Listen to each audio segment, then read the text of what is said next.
Hello everyone, Shri IAS academy में आपका स्वागत है। जैसा कि आप जानते हैं कि श्री आईएएस एकेडमी ने एसे राइटिंग डिस्कशन की सीरीज शुरू की थी, जिसमें ऑलरेडी हमारे 3 पार्ट आ चुके हैं।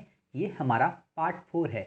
इसमें हम देखेंगे कि आपके द्वारा हमारे टेलीग्राम चैनल पर किस प्रकार का एसे लिखकर भेजा गया, उसे आपने किस तरीके से लिखा और उसमें और कौन से नए पॉइंट ऐड करने चाहिए जिससे आपका एसे काफ़ी बेहतर हो सके। तो चलिए शुरू करते हैं।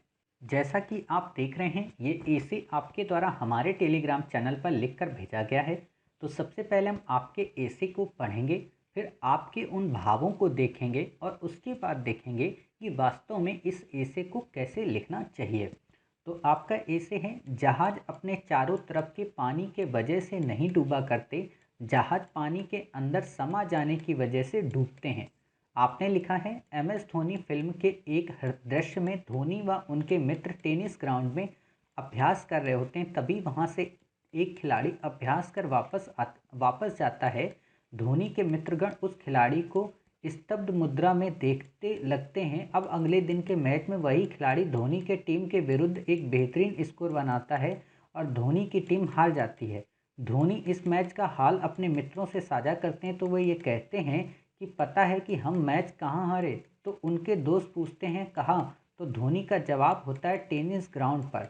धोनी के जवाब को यदि हम गहराई से विचारें तो स्पष्ट होता है कि यहाँ पर धोनी मैच के चुनौती परिस्थिति के स्थान पर व्यक्तित्व को हार का बड़ा कारण मानते हैं, क्योंकि टेनिस ग्राउंड पर उनके मित्र व खिलाड़ी के प्रतिभा के सम्मुख स्वयं को समर्पित कर देते हैं और अपना सर्वश्रेष्ठ प्रदर्शन नहीं दे पाते हैं।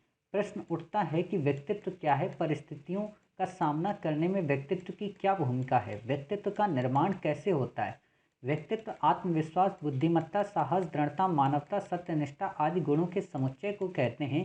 जैसे स्वामी विवेकानंद जी का वह व्यक्तित्व ही था कि जब शिकागो धर्म सभा में अन्य लोग अपने अपने धर्म का गुणगान कर रहे थे, तो उन्होंने कहा कि सभी धर्मों का सार एक है। ये उनके व्यक्तित्व को दर्शाता है, जिसमें सर्वधर्म समभाव के गुण विद्यमान हैं। व्यक्तित्व का एक अन्य उदाहरण से समझा जा सकता है, जब कोरोना संकट के दौरान हमारे कोविड वॉरियर्स पर कुछ क्षेत्रों में संदेह के आधार पर उनके साथ अमानवीय व्यवहार हो रहा था, फिर भी वह अपने व्यक्तित्व का परिचय देते हुए कर्तव्य का पालन पूरी निष्ठा के साथ कर रहे थे।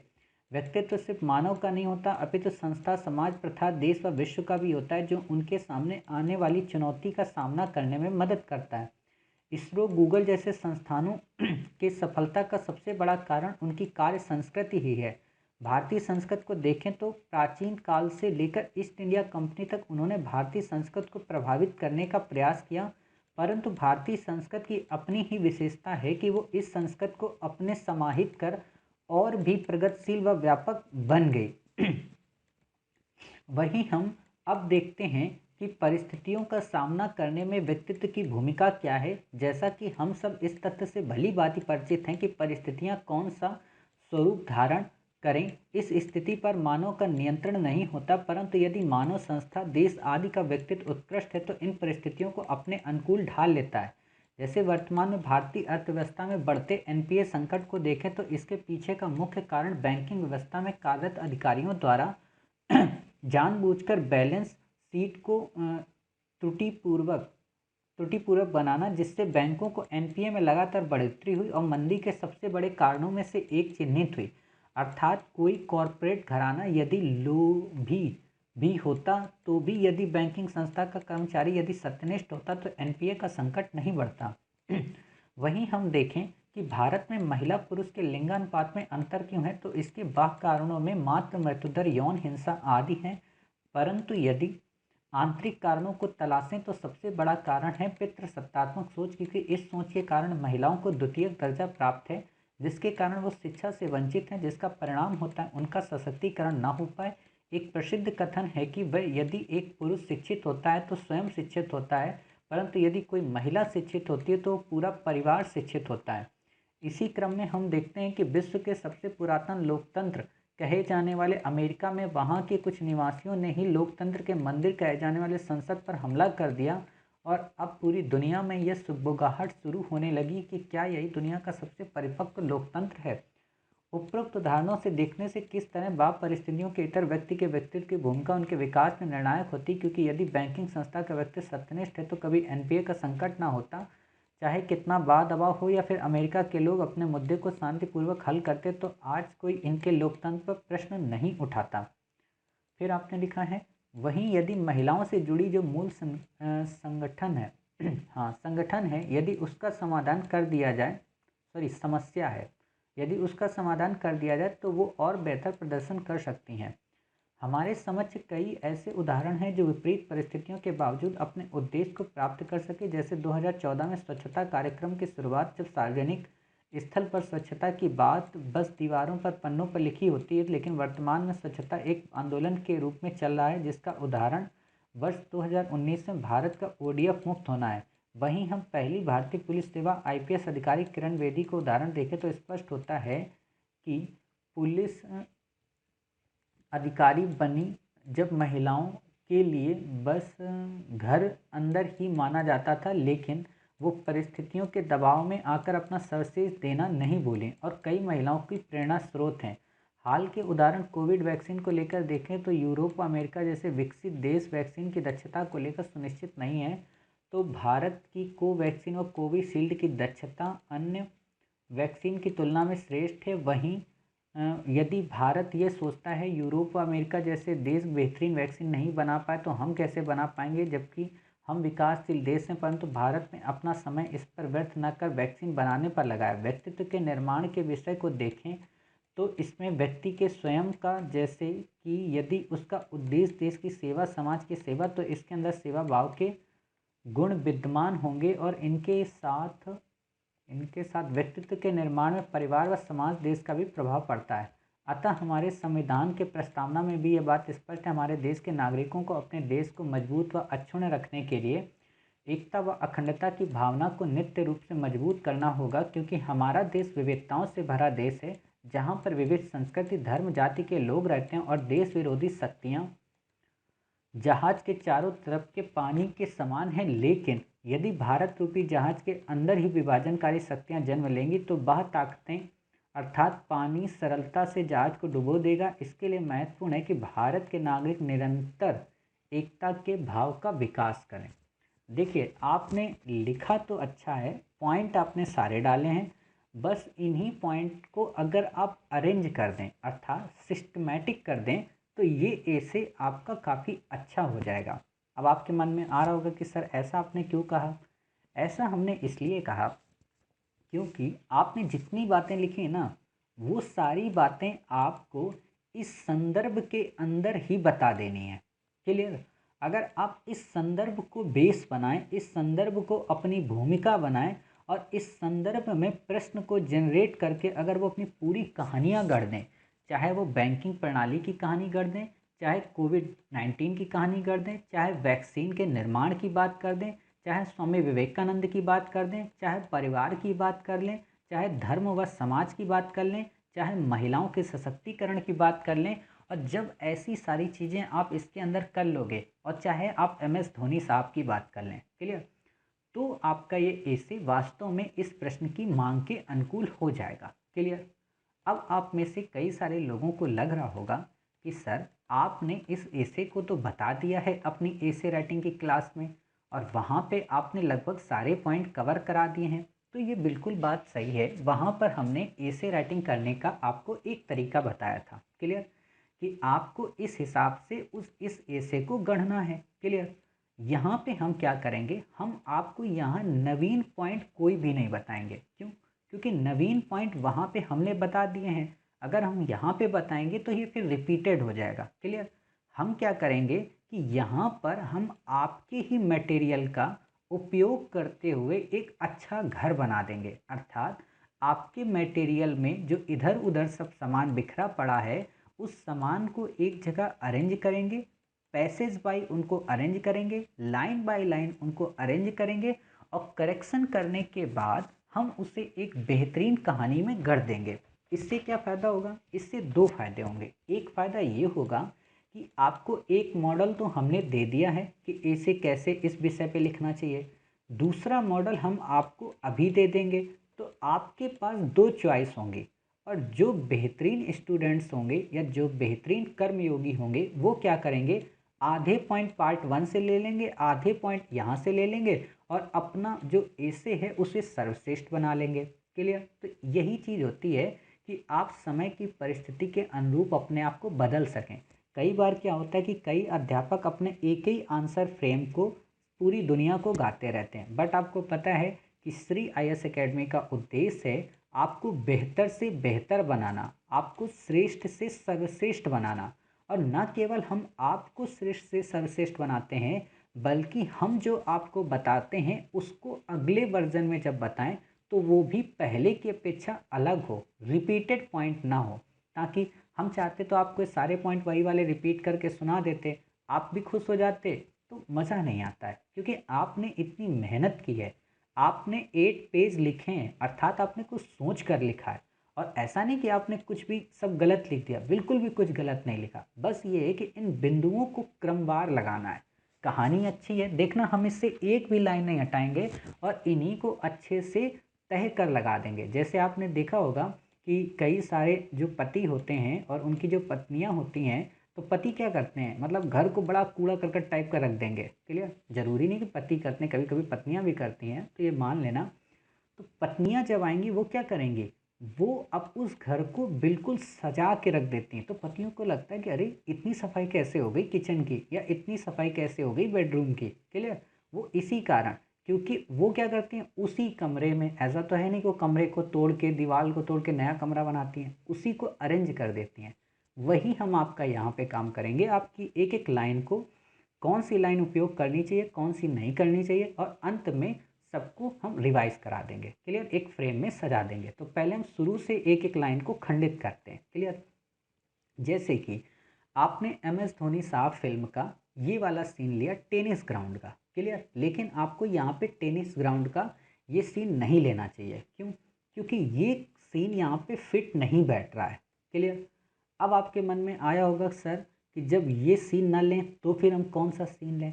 तो आपको यहाँ पे वो सीन लेना चाहिए कि जब MS धोनी साहब पूरे दिन या पूरे समय अपनी तैयारी में व्यस्त रहते थे। यानी कि आपने देखा होगा कि जब इनकी रेलवे में जॉब लग जाती है और इनको जब TT बनाया जाता है, तो इनके दिमाग में टिकट बांटना कम होता है, इनके दिमाग में क्रिकेट ज़्यादा होता है। क्लियर।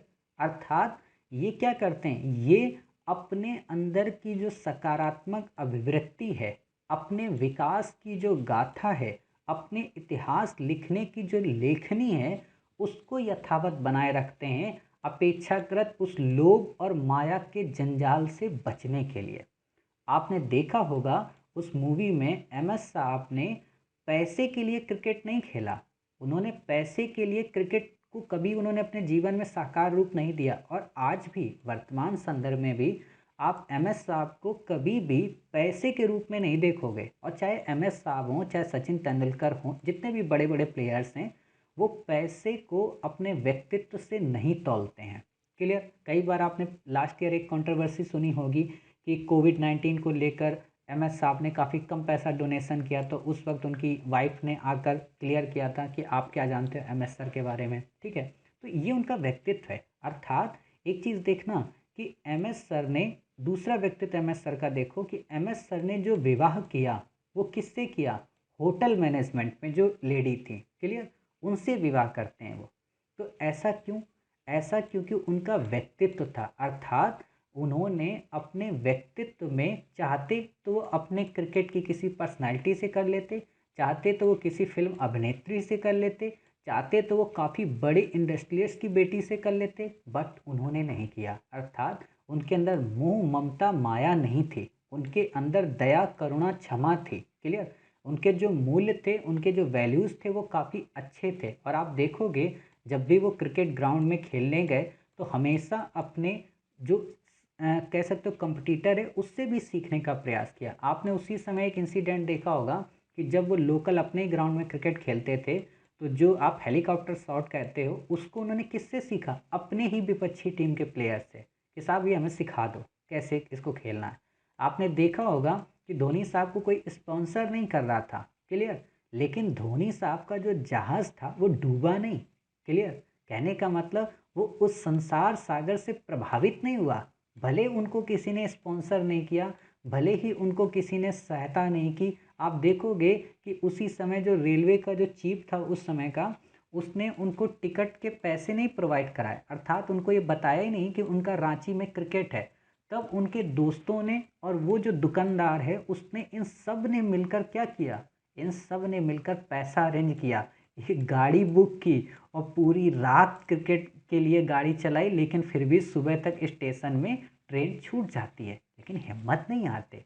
उसी समय जो रेलवे का जो प्रमुख होता है, जब रेलवे में उनकी नियुक्ति हो जाती है, तो रेलवे का प्रमुख क्या कहता है, जब ये बैठे होते हैं स्टेशन में, जब कोई ट्रेन नहीं होती, बारिश का माहौल होता है, तो क्या बोलता है, वो यही बात तो बोलता है कि ज़िंदगी आपकी 6 बॉल की तरह है, और 6 बॉल में ज़रूरी नहीं है आपको 6 की 6 बॉल अटेम्प्ट ही करनी है।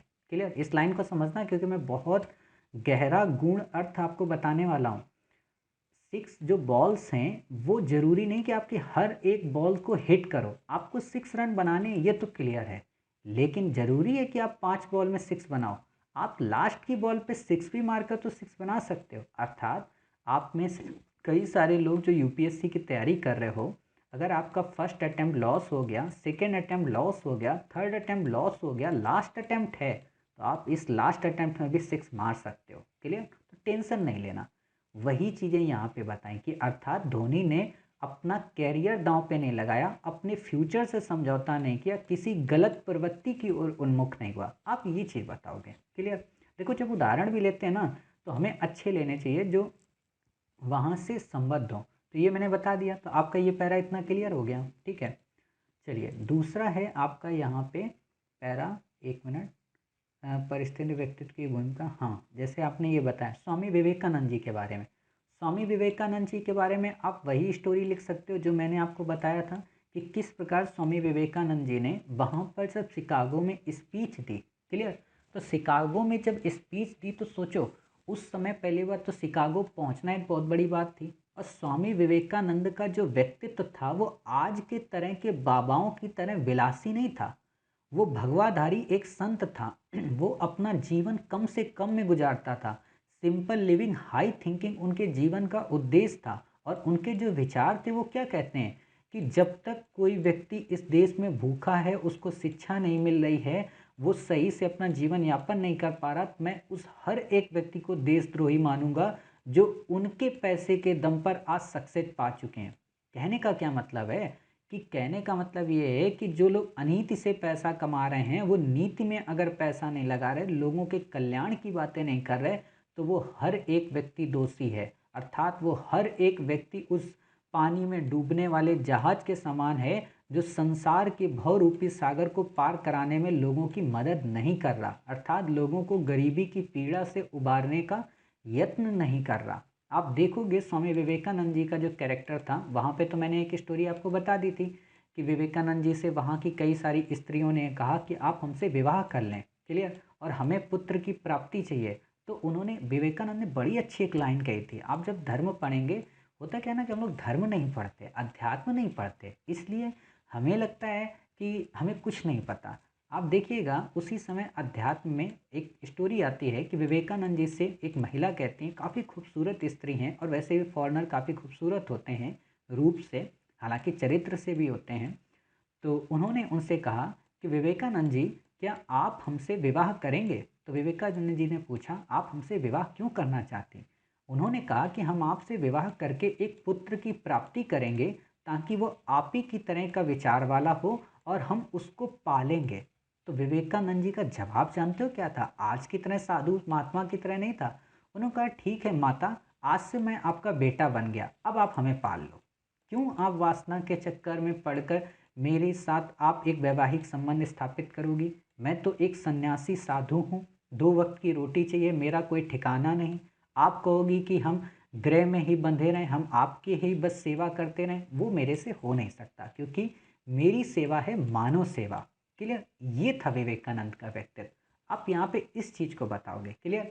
आप देखोगे कि उसी स्पीच में विवेकानंद की जो फर्स्ट लाइन है, जो कि उस समय के न्यूयॉर्क टाइम्स, वॉशिंगटन पोस्ट, कई सारे ऐसे बड़े न्यूज़पेपर, वहाँ पे जो छपी थी वो क्या थी कि विवेकानंद जी ने फर्स्ट लाइन में बोला था क्या, ब्रदर्स एंड सिस्टर्स, अर्थात उन सभी लोगों को जो लोग उस समय ये कहते थे कि ये जो इंडियंस हैं, इंडियंस आर डॉग्स, जो लोग ये कहते थे कि भारत एक सपेरों का देश है, जो लोग ये कहते थे कि भारत में संस्कृति बिल्कुल नहीं है, भारत एक ऐसा देश है जहाँ पर लोग अंधविश्वासी हैं, उन लोगों का एक आने वाला मसीहा, उस देश से आने वाला एक युग पुरुष, उस देश से आने वाला एक युग प्रवर्तक, नवयुवक जो श्रेष्ठ है और जिसके मस्तिष्क में आभा झलक रही है, वो उन सभी युवक और युवतियों को क्या कह रहा, brothers and sisters. Brother and sisters का मतलब ये नहीं है कि उसने संबोधित किया, ब्रदर्स एंड सिस्टर का मतलब ये है कि आप सबके सब मेरे ही व्यक्तित्व के समान हो, अर्थात जिस माँ का मैं बेटा हूँ, जिस माँ का मैं पुत्र हूँ, उसी माँ से उपजी हुई आप सब संतान हो। अर्थात आपका धर्म कुछ भी हो, हमारा धर्म कुछ भी हो, लेकिन हमारे और आपके धर्म का सार एक है, हमारे और आपके द्वारा ईश्वर की प्राप्ति का मार्ग एक है, हम सब उसी मोक्ष की प्राप्ति की ओर बढ़ रहे हैं। आप भले चर्च में जाकर 2 मिनट प्रार्थना करते हो, हम भले ही भक्ति के माध्यम से अपनी माँ काली की पूजा करते हो, हम भले ही किसी ईश्वर को किसी मानव को देखकर उसकी करुणा, उसकी दया, उसकी क्षमा को देखकर उसकी सेवा करते हैं, तो वही सेवा आप भी करते हो। आपका भी जो ईसा मसीह है, आपका भी जो पैगंबर है, वो आपको यही सिखाता है कि लोगों की सेवा करो। और हमारा भी जो वैदिक धर्म है, हमारा जो रामकृष्ण मिशन है, हमारे जो परम पूज्य गुरुदेव हैं, परम कृष्ण रामकृष्ण परमहंस, उन्होंने भी हमें ये सिखाया है कि दुनिया में सबसे श्रेष्ठ अगर कोई धर्म है तो वो मानव धर्म, अर्थात मानव की सेवा करना। क्लियर? अर्थात मानवता का पाठ पढ़ाया। सोचो, विश्व के उन देशों को मानवता का पाठ पढ़ाया जा रहा है जो प्रबोधन और पुनर्जागरण से प्रेरित थे, उनको मानवता का पाठ पढ़ाया जा रहा है जो स्वतंत्रता के बीज को लेकर पूरे विश्व में फैलाने की अपनी एक कह सकते हो श्रेष्ठता दर्शाते थे, उनको मानवता का पाठ पढ़ाने एक यहाँ का योगी गया, एक यहाँ का भगवाधारी गया, जो वास्तव में चंद पुस्तकों का ही श्रोता था। अर्थात उसने अपने धर्म ग्रंथ से उस समय के तत्कालीन युग के कई सारे बड़े बड़े विचारक जो बुद्धिवादी थे, जो आशावादी थे, जो तर्कवादी थे, जो विवेकवादी थे, उनके विचारों को एक लाइन में समायोजित कर दिया। इसलिए विवेकानंद महान थे। क्लियर? तो आप ऐसे यहाँ पे बताओगे कि कैसे उन्होंने लोगों से कहा कि आप बुरे मार्गों को छोड़कर सन्मार्ग की ओर चलें। एक यहाँ पे लाइन आती है, आप लोगों को जब कभी ऐसे लिखना होगा तो मैं ज़रूर बताऊँगा कि स्वामी विवेकानंद जी से वहाँ पे एक पुरुष पूछते हैं, एक सज्जन महोदय पूछते हैं कि आप स्वामी जी, आप ये बताइए कि आपके इंडिया में और हमारे अमेरिका में क्या डिफरेंस है, आपके इंडिया की सोसाइटी में और हमारे इंडिया की सोसाइटी में क्या डिफरेंस है, आप लोग इतने श्रेष्ठ नहीं हो, हमारे यहाँ की महिलाएं गोरी हैं, हमारे यहाँ की महिलाएं वर्क में पार्टिसिपेट करती हैं, वो काफ़ी अच्छी हैं, उनके अंदर ब्रेन काफ़ी ज़्यादा है, क्यों? क्योंकि वो वाइट हैं। तो हमारे यहाँ स्वामी विवेकानंद जानते हो क्या कहते हैं? वास्तव में स्वामी विवेकानंद है कहाँ पे, पहले ये बताइए? शिकागो में। क्लियर? और इंडिया कहाँ पे है? इंडिया में। क्लियर? तो स्वामी विवेकानंद शिकागो के लिए क्या यूज करेंगे? यहाँ वर्ड। क्लियर? और इंडिया के लिए क्या यूज करेंगे? वहाँ। अगर आप इन दो वर्डों पे अगर ध्यान दे लिए तो आपको आगे आने वाली पंक्तियाँ काफ़ी अच्छी लगेंगी। क्लियर? स्वामी विवेकानंद उस सज्जन महोदय से कहते हैं, क्या कहते हैं कि यहाँ मांगती है नारी, यहाँ नहीं, हाँ उल्टा मैंने बोल दिया। स्वामी विवेकानंद जी बोलते हैं कि वहाँ मांगती है नारी अपने ही पति को 7 जन्म, वहाँ मांगती है नारी अपने एक ही पति को 7 जन्म, यहाँ नारियाँ बदल रही हैं एक जन्म में 7 सनम। समझ गए? अर्थात वहाँ पे एक पत्नी अपने एक पति को 7 जन्म तक वैसा ही पति का वर्ण करती है, और यहाँ पे पत्नियाँ एक जन्म में 7 पतियों को बदल देती हैं डिवोर्स देके। क्लियर? दूसरी लाइन वो क्या बोलते हैं? वो बोलते हैं कि यहाँ अर्थात अमेरिका में शिकागो में यहाँ कागज के टुकड़े की शादी बाहर आते आते टूटे, यहाँ कागज के टुकड़े की शादी बाहर आते आते टूटे, वहाँ अर्थात इंडिया में अग्नि को साक्षी मानकर बंध जाते जन्मों के नाते। क्लियर। तो ऐसे कभी हम आपको सुनाएंगे, स्टोरी काफ़ी अच्छी है, कविताएं हैं, चंद पंक्तियां हैं। उस समय high court, Allahabad high court में पब्लिश हुई थी, तो मैंने वहीं से इनको लिया था। काफ़ी अच्छी हैं, तो कभी हम बताएंगे आपको। ठीक है, तो आप ये समझिए, ये चीज़ें आपको इसमें अभिव्यक्त करनी है। क्लियर। फिर आता है आपका, आपने जो पॉइंट लिखा व्यक्तित्व, कोरोना टाइम पीरियड। आपने देखा था कि कोरोना के टाइम पीरियड पे भी कई सारे लोग क्या कर रहे थे, कई सारे लोग भोग विलासिता में संलिप्त हो रहे थे, कई सारे लोग अपनी पत्नियों के ऊपर अत्याचार कर रहे थे, कई सारे लोग मोह और माया और लालच के चक्कर में लोगों को महंगी से महंगी दवाएं प्रोवाइड करा रहे थे, कई सारे लोग खाद्य सामग्री के मूल्यों की अनचाही बढ़ोतरी किए हुए थे।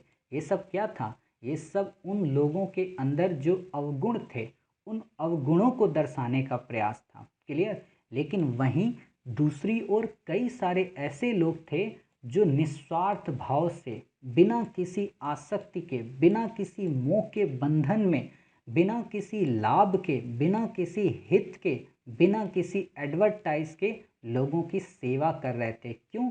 क्योंकि वो उस संसार रूपी सागर के परम पिता परमेश्वर, उस पर्वतदिगार को अपना ये सेवा भाव दर्शाना चाहते थे, और इससे उनके अंदर एक खुशी मिलती थी, उनका व्यक्तित्व परिष्कृत होता था, उनके जो मनोभाव थे वो दूषित ना होकर काफ़ी, आप कह सकते हो, सद्गुणी बनते थे। क्लियर। तो आप ये चीज़ दर्शाओगे। फिर आप देखो, यहाँ पे आपने लिखा है क्या, प्राचीन काल से लेकर ईस्ट इंडिया कंपनी तक भारतीय संस्कृत की बात करें, तो आप देख सकते हो कि किस प्रकार भारतीय संस्कृत ने, या भारतीय वेदों ने, भारतीय पुराणों ने, भारतीय उपनिषदों ने लोगों के कल्याण की बात की। कई बार ऐसे मौके आए ऋषि मुनियों के समक्ष, कई बार ऐसे मौके आए साधु संतों के समक्ष। अब यहाँ साधु संतों का मतलब आज के संदर्भ में बिल्कुल भी मत लेना। साधु संत का मतलब होता है उस समय का संत, उस समय का साधु, उस समय का तपस्वी मानव, उस समय का परमहंस, उनकी मैं बात कर रहा हूँ। क्लियर। तो उस समय क्या थे, चाहे महात्मा बुद्ध हों, मैंने ऑलरेडी स्टोरी बताई थी कि महात्मा बुद्ध किस तरीके से मोह के बंधन में नहीं बंधे थे, किस प्रकार भोग विलासिता में नहीं फंसे थे, किस प्रकार मीराबाई भोग विलासिता में नहीं फंसी थी, किस प्रकार कई सारी गोपियाँ भोग विलासिता में नहीं फंसी थी, किस प्रकार देवकी नंदन वासुदेव भोग विलासिता में नहीं फंसे थे, किस प्रकार। आप देखो, एक स्टोरी आती है जो आप में से कई सारे लोगों ने सुनी भी होगी, कि परमपिता परमेश्वर भगवान कृष्ण योगेश्वर, वो किससे प्यार करते हैं, ब्रजभान की दुलारी श्री राधे से, राधा से प्यार करते हैं, और राधा से इतना प्यार करते हैं कि राधा के वियोग में वो अपना जीवन भी नहीं गुजार पाते हैं। लेकिन उन्होंने भी तो उनको छोड़ दिया, अर्थात अपने जो कर्म था उनका, उनके जीवन का जो साध्य था, जो कंस को मारना था, इस संसार को तारना था, उसके लिए उन्होंने अपने प्रेम का भी त्याग कर दिया, अर्थात अपने मोह के बंधन से अपने आप को आज़ाद किया, अपने आप को उन भोग विलासिताओं के जीवन से दूर किया। इसीलिए आप देखोगे कि जब भगवान कृष्ण जब संदीपन ऋषि के आश्रम में होते हैं, तो उसी समय जब परशुराम जी आते हैं, तो वो क्या कहते हैं कृष्ण से, कि बांसुरी खूब बजा ली, माखन खूब खा लिया, अब जाओ इस संसार को तारो, यहाँ पे जो अधर्म बढ़ रहा है उस अधर्म का नाश करो और फिर से धर्म की रक्षा करो। तभी गीता में भगवान कृष्ण कहते हैं ना, यदा यदा ही धर्मस्य ग्लानिर्भवत् भारतस्य अभ्युत्थानम तदात्मानं परित्राणाय साधूनाम। तो ये चीज़ें होती हैं, तो यही चीज़ें आपको यहाँ पे मेंशन करनी है। क्लियर। फिर आप देखिए आगे, ईस्ट इंडिया कंपनी का आप बता सकते हो कि किस प्रकार भोग विलासिता की इन लोगों ने वस्तुएं बढ़ाई, किस प्रकार किसानों का शोषण किया, अर्थात ये खुद ईसाई को लेकर आए। जैसे एक मैंने एक कहीं पे अभी पढ़ा था स्टेटमेंट, मुझे वो याद नहीं है उस व्यक्ति का, काफ़ी अच्छा उसका नाम था। उसने क्या बोला कि एक ही सच्चा मसीहा था जिसे तो लोगों ने सूली पे लटका दिया था, बाकी ये जो चर्च के लोग हैं ये सच्चे नहीं हैं। हाँ, उसने कहा था, एक मिनट रुको, वोल्टेयर नहीं नहीं, बड़ा अच्छा विचारक था। कांट के बाद मैंने आपको पढ़ाया था मॉन्टेस्क्यू, ऐसे मैंने वर्ल्ड हिस्ट्री में कुछ पढ़ाया था, वहाँ पे ये नाम आता है। देखिए मैं भूल गया, रूसो के पहले है, इतना याद है कि हाँ मैंने बुक के पेज मुझे याद है, लेकिन वो नाम नहीं याद आ रहा, चलिए अभी याद आ जाएगा, मैं बता दूंगा। उसका नाम काफ़ी अच्छा नाम था। मॉन्टेस्क्यू आपने पढ़ा था, प्रबोधन के प्रमुख विचारकों में आपने पढ़ा ना फ्रांस की क्रांति में विचारकों का क्या योगदान था। मॉन्टेस्क्यू था, वॉल्टेयर था, शायद वॉल्टेयर ही होगा शायद, मेरे हिसाब से देख लेना कभी, या दिदरो होगा, ऐसे कोई था उसमें। चलिए कोई बात नहीं, ठीक है। तो वही चीज़ है कि आप यहाँ पे वो चीज़ लिख सकते हो। आप यहाँ पे जो ये लिखा है आपने, व्यक्तित्व की भूमिका कैसे बदले, परिचित है, परिचित कौन सा सब, देखो व्यक्तित्व पे इतना मत आइए, व्यक्तित्व को बताइए तो, लेकिन इतना मत बताइए कि ये प्रश्न आपका केवल पर्सनैलिटी ओरिएंटेड हो जाए, क्योंकि व्यक्तित्व के निर्माण पे प्रश्न नहीं पूछा है। हाँ ये जरूर है कि व्यक्तित्व से इसका संबंध है, व्यक्ति के चरित्र से इसका संबंध है, व्यक्ति के विचारों से इसका संबंध है। आप जैसे भारतीय अर्थव्यवस्था में एनपीए की बात करते हो तो ठीक है, आपने यहाँ बता दिया कि इकोनॉमी के आधार पे। अब इकोनॉमी का मतलब यहाँ पे उल्टा बताओ कि किस प्रकार हमारे यहाँ नीरव मोदी या विजय माल्या सरीखे भोग विलासिता की वस्तुओं में माया के चक्कर में अपने इथिक्स को डाइल्यूट कर रहे, किस प्रकार उन करोड़ों गरीब जनताओं के पैसे को लेकर ये सोच रहे हैं कि वो भव सागर को पार कर लेंगे, किस प्रकार वो मंदिर की घंटियां बजाकर और कई बार पूजा पाठ करके ये दर्शाने का प्रयत्न करते हैं जैसे परम पिता परमेश्वर उन्हीं की बैंक की एक पोटली है। तो ऐसे लिखा करो इसको, क्लियर। तो आपका ये काफ़ी अच्छा हो जाएगा कि अच्छा हाँ आप बिल्कुल अध्यात्म से ही रिलेट कर रहे हो, क्लियर। कारपोरेट घराने का देख सकते हो कि एक तरफ तो वो बात करेंगे इथिक्स की और दूसरी तरफ बात करेंगे क्या कहते हैं भोग विलासिता की, और तीसरी तरफ कहेंगे कि धर्म की बात करो। आप देखोगे कई बार अंबानी साहब आप सिद्धिविनायक मंदिर में लाखों करोड़ों का सोना चढ़ावा करते हैं, लेकिन वही अंबानी साहब हैं कि उन्हीं के एंटीला भवन के सामने धरावी की बस्ती वैसी की वैसी ही बनी है।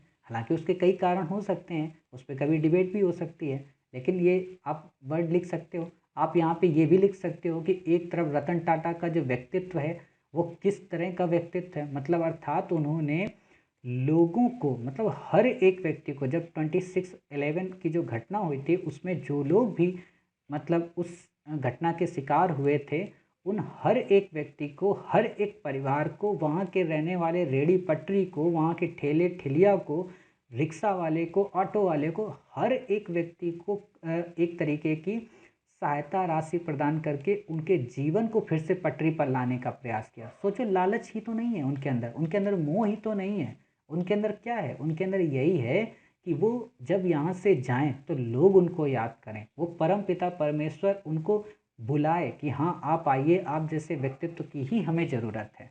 ये चीज़ें देखो, मतलब प्रॉफिट के चक्कर में अपना व्यक्तित्व दांव पे नहीं लगाए। तो ऐसी बातें आप लिखा करो। महिला पुरुष के लिंगानुपात की आप बात कर रहे हो तो आप ये बता सकते हो यहाँ पे कि किस प्रकार महिलाओं को कामुकता के रूप में पेश किया जाता है, किस प्रकार महिलाओं को केवल ये बताया जाता है कि ये वासना की एक कह सकते हो वस्तु हैं, किस प्रकार इनको कमोडिटी के रूप में पेश किया जाता है। और हमेशा ये दर्शाया जाता है कि इस संसार में अगर मनुष्य को मोक्ष की प्राप्ति नहीं हो रही है तो उसमें जो सबसे बड़ी बाधा है वो है महिला, क्लियर। तो आप इसका फिर खंडन करोगे कि भाई पूरी हिंदू संस्कृति में या पूरे यज्ञ में यज्ञ तभी संपन्न माना जाता है जब उसके साथ एक युगल दंपति हो, अर्थात पति पत्नी जब साथ हों, और किसी का भव सागर अर्थात तभी पार हो पाता है जब वो अपने ऋणों से मुक्त हो जाता है। आप देखते हो ना कि 4 ऋण होते हैं, धर्म अर्थ काम मोक्ष। आप देखो, सॉरी ये तो मैंने पुरुषार्थ बता दिए, ऋण आप देखोगे पितृ ऋण होता है, पुत्र ऋण होता है, ये कई सारे ऋण होते हैं। तो इन ऋणों का उद्धार तो तभी हो सकता है ना जब व्यक्ति विवाह के संबंध में आता है। और वही बात स्वामी रामकृष्ण परमहंस भी कहते हैं कि कोई व्यक्ति अगर ये सोचता है कि हिमालय की वादियों में जाकर वो मोक्ष की प्राप्ति कर लेगा तो वो मूर्ख है, वो वास्तव में अपने गृहस्थ जीवन में रहकर ही मोक्ष प्राप्त कर सकता है। आप ऐसे बता सकते हो। आप बता सकते हो कि किस प्रकार यौन हिंसा बढ़ रही है, अर्थात भोग विलासिता की वस्तुओं ने किस प्रकार लोगों के मानसिक तृष्णा को एक तरीके का दूषित कर दिया है, किस प्रकार लोगों के मानसिक जो विचार हैं वो उतने शुद्ध नहीं हैं, उनमें उतनी सदाचारिता नहीं है। आप ये बता सकते हो।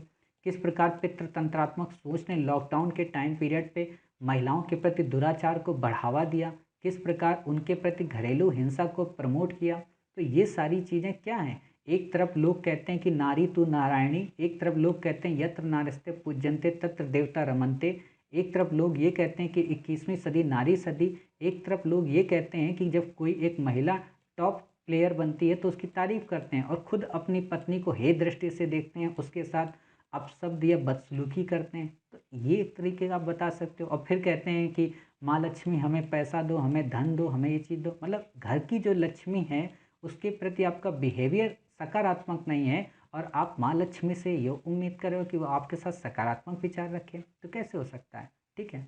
आप यदि एक पुरुष शिक्षित होता है तो ये आप कोट कर सकते हो। ये मुझे ऐसा लग रहा है कोट या तो अब्दुल कलाम साहब का है या तो फिर महात्मा गांधी जी का है। उम्मीद मुझे लगती गांधी जी का ही है क्योंकि मैंने ये पढ़ा है कहीं पे, तो गांधी जी का एक कोट है। और जब आपको ऐसे कोट पता हो तो आप लिख दी भी दिया करें कि महात्मा गांधी के द्वारा ये चीज़ कही। हाँ, महात्मा गांधी का ही कन्फर्म हूँ मैं।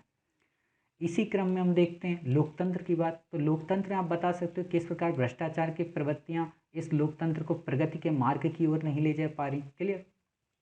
आप ऐसे जब ये सारी चीज़ें बताते हो, एनपीए का संकट तो मैंने बता दिया, तो इस तरीके से आपका ये ऐसे काफ़ी अलग हो जाता है। क्लियर? फिर आपका आता है महिलाओं की बात, वही है, बार बार रिपीट नहीं करना है आपको।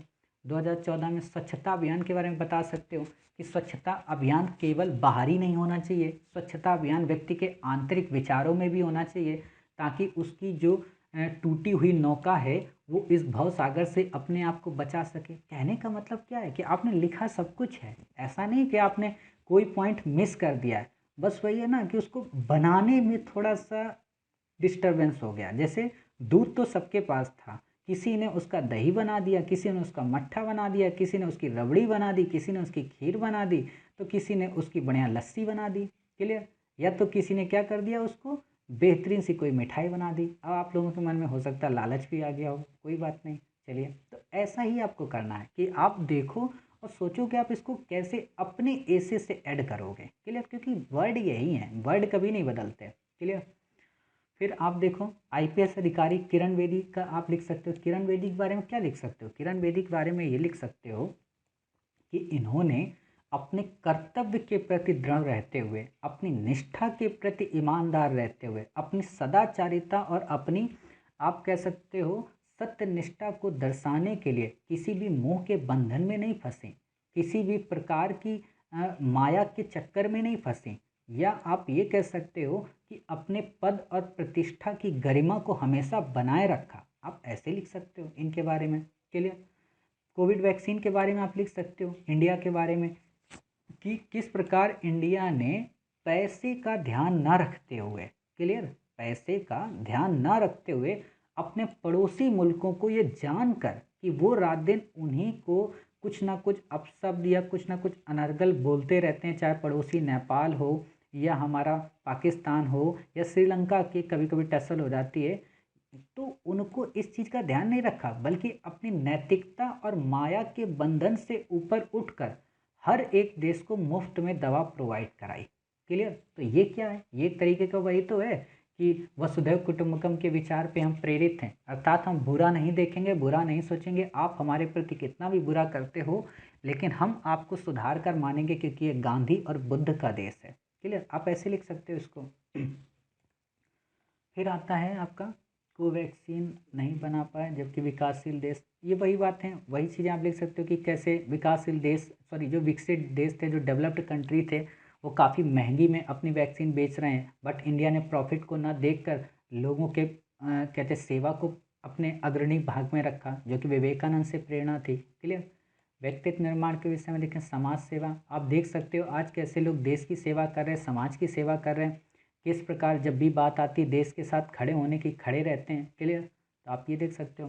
संविधान की प्रस्तावना में आप बता सकते हो कि किस प्रकार संपत्ति के अधिकार को एक तरीके से हटाया गया, किस प्रकार लोगों की उपाधियों को हम समाप्त किया गया ताकि वो पद प्रतिष्ठा से ऊपर न रहें और हर व्यक्ति को संविधान की छतरी के नीचे लाया गया, अर्थात हर व्यक्ति विधि के समक्ष इक्वल रहे। क्लियर? ऐसा ना हो कि कोई पैसे के दम पर कानून को खरीद सके, ऐसा ना हो कि किसी गरीब को न्याय ना मिल सके। तो ये सारी चीज़ें आप इसमें दर्शा सकते हो काफ़ी अच्छे से। क्लियर?